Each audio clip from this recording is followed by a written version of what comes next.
إبراهيم وعلى آل إبراهيم إنك على محمد وعلى آل محمد كما باركت على إبراهيم وعلى آل إبراهيم إنك حميد مجيد.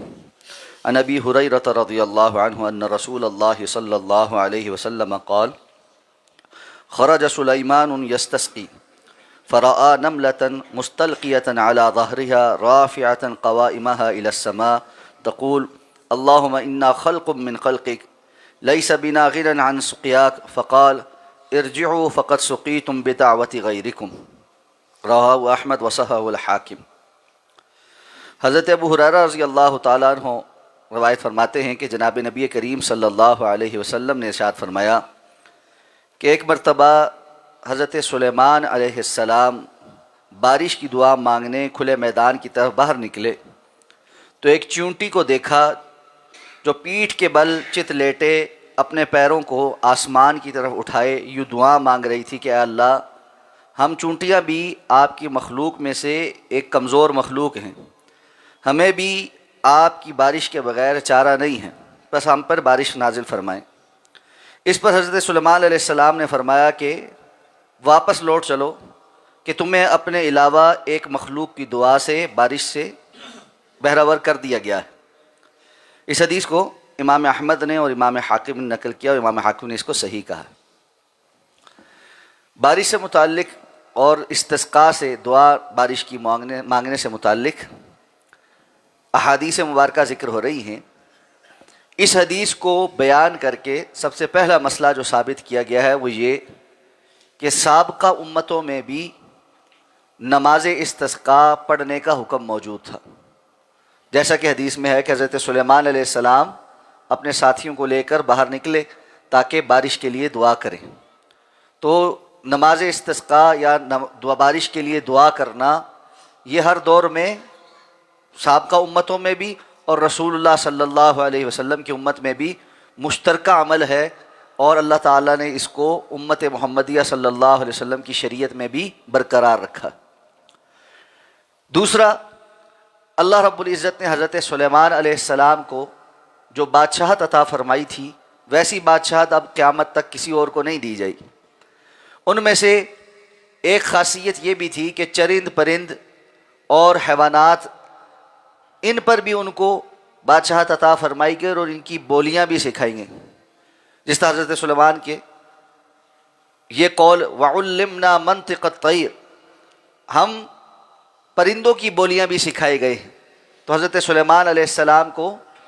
پرندوں کی اور جانوروں کی بولی بھی سمجھ آتی تھی۔ تیسری بات جو حدیث سے پتہ چلتی ہے وہ یہ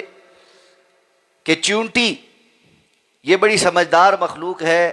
اور اس کی سمجھداری کی کچھ دلائل ہیں، جن میں سے ایک دلیل بہت بڑی یہ ہے کہ وہ اپنے رب کو پہچانتی اور انسان کے علاوہ باقی مخلوقات اپنے رب کو پہچانتی، اور ہر شے اللہ رب العزت کی حمد و تسبیح بیان کرتی ہے، اور یہ ایک علیحدہ بات ہے کہ اللہ نے ہر چیز کے لیے اس کی تسبیح اور حمد بیان کرنے کا طریقہ مختلف رکھا۔ یہ چونٹی زمین پر پشت کے بل لیٹ کر آسمان کی طرف ٹانگیں اٹھائے، گویا ایسے جس طرح انسان ہاتھ اٹھاتا ہے اس طرح اپنی ٹانگیں اٹھائے اللہ سے دعا مانگ رہی۔ یہ بھی ایک انداز ہے، پہلے بھی بات ہوئی تھی کہ دعا مانگنے کے لیے اللہ کے سامنے اپنی عاجزی کا اظہار کرنا اور تذلل کا اظہار کرنا، اپنے ضعف کا اظہار کرنا اور اللہ کی کبریائی کو بیان کرنا، یہ دعا کی قبولیت کے امکانات میں سے۔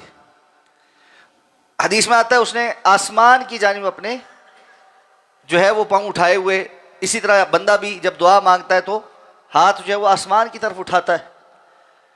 اس سے یہ بھی پتہ چلتا ہے کہ اللہ رب العزت کی طرف اللہ کی ذات کے لیے اوپر کا اشارہ کرنا یا آسمان کی طرف نسبت کرنا یہ جائز ہے اور کتاب و سنت کے دلائل سے ثابت ہے۔ وہ لوگ جو کہتے ہیں کہ اللہ ہر جگہ ہے،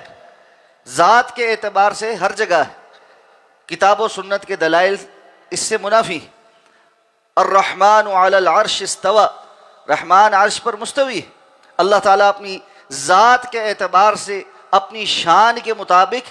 عرش پر مستوی ہیں، اور اللہ کا یہ مستوی ہونا قرآن مجید میں 8 مرتبہ ذکر کیا گیا ہے۔ اس کی کیفیت ہم اس میں نہیں پڑھتے کہ اللہ تعالیٰ عرش پر کیسے مستوی ہے، اس لیے کہ اللہ کی کوئی مثال نہیں۔ تو اللہ رب العزت کی طرف جب کسی لفظ کی نسبت ہوتی ہے تو وہ بغیر تمثیل کے، بغیر مثال کے اور مشابہت کے ہوتی ہے۔ اللہ اپنی شان کے مطابق اپنے عرش پر مستوی۔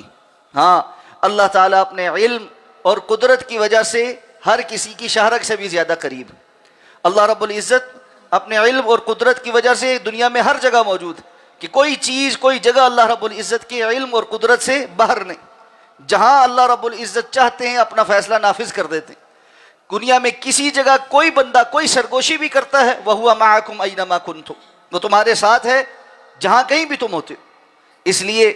اللہ رب العزت کے متعلق وہ ایمان رکھنا جو قرآن مجید میں اور رسول اللہ صلی اللہ علیہ وسلم کی احادیث میں بیان ہوا ہے، اس میں نہ کمی کرنا نہ اپنی طرف سے اضافہ کرنا۔ تیسری بات جو سمجھ آئی وہ یہ کہ بسا اوقات انسان کے علاوہ دیگر مخلوقات کی دعا بھی انسانوں کے لیے فائدہ دے جاتی، جیسے حضرت سلیمان علیہ السلام نے کہا کہ آپ واپس لوٹ جاؤ، تمہیں کسی اور مخلوق کی دعا سے بارش دے دی گئی، کہ اس چونٹی نے اس طرح دعا مانگی ہے کہ یقینی طور پہ اللہ رب العزت نے حضرت سلیمان کو وہ منظر دکھلایا، اس کی بات سنوائی، تو اللہ نے اس کو قبول کیا اس دعا کو، اس لیے حضرت سلیمان نے فرمایا کہ آپ واپس لوٹ جاؤ۔ یہاں بعض لوگوں نے اس حدیث سے استدلال کرتے ہوئے یہ بات بیان کی ہے کہ پھر جانوروں کو اور چوپایوں کو بھی اپنے ساتھ جو ہے وہ میدان میں لے کر جانا چاہیے، تاکہ ان کی دعا شاید قبول ہو جائے اور جو ہے نا اس سے بارش جو ہے وہ نازل ہو جائے۔ یہ تکلف رسول اللہ صلی اللہ علیہ وسلم سے ایسا کرنا ثابت نہیں، اور نہ ہی حضرت سلیمان نے ایسا کیا۔ حضرت سلیمان تو اپنے ساتھیوں کو لے کر نکلے، اللہ نے ایک منظر دکھلا دیا، اس چونٹی نے اپنے بل پہ جس بھی جگہ وہ دعا مانگی، اگر اللہ تعالیٰ نے کسی اور مخلوق کی دعا قبول کرنی ہوگی تو جہاں بھی وہ جانور ہیں وہاں ان کی دعا قبول ہوگی، وہ اللہ سے دعا مانگ سکتے ہیں۔ یہ ان کو ساتھ لے کر نکلنا اور وہاں پر یہ کہنا کہ وہ بھی دعا مانگیں گے، یہ ایک اضافی تکلف ہے جو رسول اللہ صلی اللہ علیہ وسلم سے ثابت نہیں۔ اللہ ہمیں سمجھ کر عمل کرنے کی توفیق عطا فرمائے۔ سبحانک اللہم و بحمدک، نشہد ان لا الہ الا انت، نستغفرک و نتوب الیک۔